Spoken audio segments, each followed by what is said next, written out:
In this video, we're going to talk about cellular respiration and what it does in our bodies, what it means, the whole process of it. This picture here should give you an idea, maybe a guess of what cellular respiration is about. Take a look at it, take a few seconds looking at it to try and make a guess of what you think cellular respiration is. In this video, we're going to talk about cellular respiration in eukaryotic cells. Now remember, eukaryotic cells. Eu means true and kary means nucleus. So eukaryotic cells have a true nucleus. All right, let's get started. Everything we do requires energy. Our cells need energy to do the actions that we ask them to do. Whether you want to raise your hand in class, or you're going to go for a bike ride, or you're just breathing in air, or you're walking down the hallway to get to Ms. Fortune's awesome class on time, you need energy to do that, and your cells in your body need energy. That's why animals eat and plants go through photosynthesis, to give their bodies energy. My question is, how does the food that we eat get converted into energy that our cells use to do their jobs? So here we have a boy who's eating an apple. How does that give his cells, all the different types of cells, energy to do what they need to do? I have the same question about plants. How does the food or the sugars that plants make during photosynthesis, how is that converted into energy that their cells can use to do their jobs? The answer is through cellular respiration. Cellular respiration is when glucose molecules are made into a usable form of energy called ATP. Now, glucose molecules. We get glucose from the food that we eat, or in photosynthesis, plants actually make glucose, and we'll talk about that later. In the food we eat, it goes through our whole digestive system, and a lot of things are filtered out and used in other places, but the glucose molecules will go through our bloodstream and to all our cells to get to the parts of the body that need it. Now, in cellular respiration, that glucose is converted into ATP. ATP is the star of cellular respiration. It is the whole purpose of it. It's why we do it. The purpose is to make it. Now, what does ATP stand for? ATP stands for adenosine triphosphate. And ATP really is a fancy way of saying usable energy. ATP is just what our cells use as their energy. To make ATP, the first part is called glycolysis. This is part 1 of cellular respiration. You're going to need to write down glycolysis, this word right here in your guided note. Now let's talk about what it actually means. In glycolysis, where does it take place? First, it takes place in the cytoplasm. Remember, our cytoplasm is right here in our cell. Cytoplasm is the gel-like substance that holds all our organelles in place. So glycolysis actually occurs there. What happens? A glucose molecule is broken down into 2 smaller sugar molecules. Here is a look at the reaction that takes place, or what actually takes place inside the cytoplasm.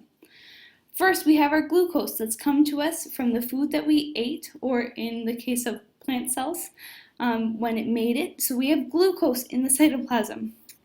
And we have to use a little bit of ATP. When we have glucose and a little bit of ATP together, a reaction occurs, and it makes the glucose that was so big, it converts it into 2 smaller sugar molecules. And we get a little bit of ATP back out. Now, this isn't very much ATP. It's not enough to power the whole cells, but at least we have a little bit now. Why are we doing this? The glucose molecules have to be converted into smaller molecules for the next part of cellular respiration. So we had to take this big glucose molecule, this big one here, and break it apart into 2 smaller ones over here so that we can do part 2 of cellular respiration. Now, in part 2 of cellular respiration, first of all, it takes place in the mitochondria. Now remember, this is the mitochondria of our cell. And if you remember from our last unit, mitochondria is where food was broken down to make energy for the cell. So in this case, it's actually glucose that is broken down to make energy for our cell. So what happens? Our sugar molecules, our smaller sugar molecules, are broken down even more, and lots of ATP is made. So our reaction looks like this. Now it's not our glucose anymore. Remember in part 1 we broke our glucose down and ended up with 2 small sugar molecules down here. Circling for you. So we have our small sugar molecules. Now that mixed with a little bit of oxygen in our mitochondria, and a reaction occurs. A reaction where we get what we wanted, lots and lots of ATP, or lots of usable energy for our cell. Then we also get water and carbon dioxide. Now the water and carbon dioxide aren't useful always for our cell. They might be able to use it in other parts of the body, but our water we would sweat out, or when you go to the bathroom that would come out, or even you breathe some water out when you breathe out, and same with carbon dioxide. It's a waste product that we don't need, so our body would breathe it out.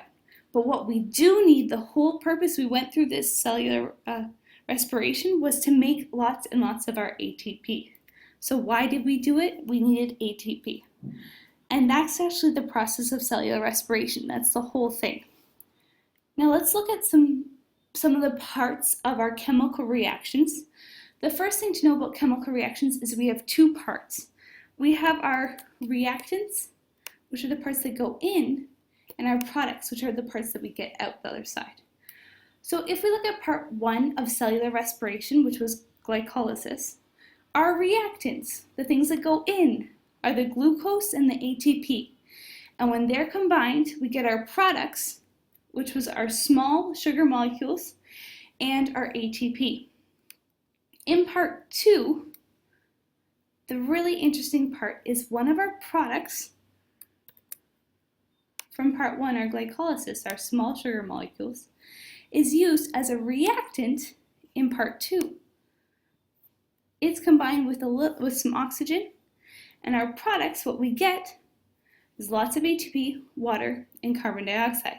Now, ATP is what we really wanted, and water and carbon dioxide are waste products, so our body will eliminate them because we don't actually need them. But the ATP gives us energy for our cells. Let's look back at the diagram from the beginning. So when we put food into our body and some oxygen, which is what we breathe in, our body can go through cellular respiration, and we end up getting energy in the form of ATP. Oh, that's a really bad P. There we go, P. Water and carbon dioxide as our waste products. So hopefully this diagram helps you remember it now. And now you know how the food that we eat, or plants, the sugars that plants make, can be converted into energy that our cells use to do their jobs. That's all for now.